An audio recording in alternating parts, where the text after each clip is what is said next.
पुण्यातील कृषी महाविद्यालयाच्या मेसमध्ये वॉटर प्युरिफायरचा शॉक लागून एका विद्यार्थ्याचा मृत्यू झाल्याची घटना घडली आहे। चैतन्य कुंडलिक चव्हाण असं मृत्यू झालेल्या विद्यार्थ्याचं नाव आहे। 14 मार्चला चैतन्यला मेसमधील वॉटर प्युरिफायरचा शॉक लागला। त्यानंतर त्याला उपचारासाठी पुण्याच्या जहांगीर रुग्णालयामध्ये दाखल करण्यात आलं होतं। मात्र उपचारादरम्यान काल त्याचा मृत्यू झाला।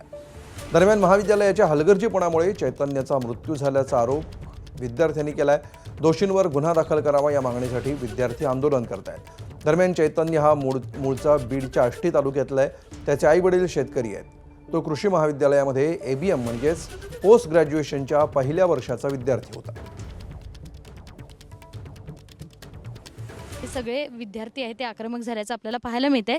सगळे विद्यार्थी भर उन्हात इथे आंदोलन करतायत। माझ्यासोबत हे सगळे विद्यार्थी आहेत, त्याचे मित्र पण आहेत।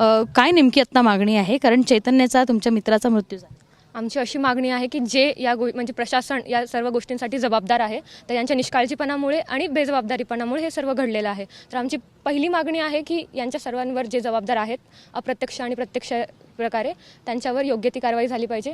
दुसरी मागणी आमची अशी आहे की आमचे 1,500-2,000 या कॉलेजमध्ये विद्यार्थी शिकतात, त्यांच्या सर्वांसाठी एक डिस्पेन्सरी असलीच पाहिजे, कारण की एमर्जन्सी कोणाला लागलं तर इथून त्यांना म्हणजे तात्काळ ती त्यांच्यावर सोयीसुविधा करता येईल। तर आमची दुसरी मागणी ती आहे। आणि तिसरी मागणी आमची अशी आहे की जितक्या पण इलेक्ट्रिक गोष्टी वगैरे आहेत कॉलेजमध्ये त्यांचं सगळ्यांचं स्ट्रक्चरल ऑडिट झालंच पाहिजे। आम्ही आज आंदोलनाला बसलो। त्याच्या अगोदर चैतन्य सर 5-6 दिवस झाले हॉस्पिटलमध्ये आहेत।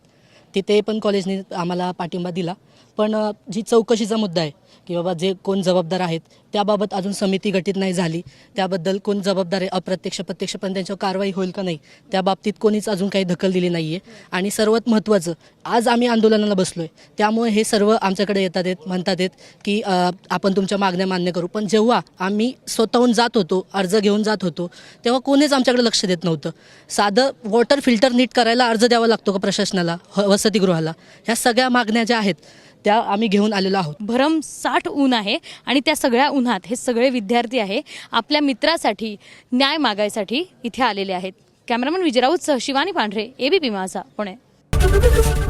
एबीपी माझा, उघडा डोळे बघा नीट।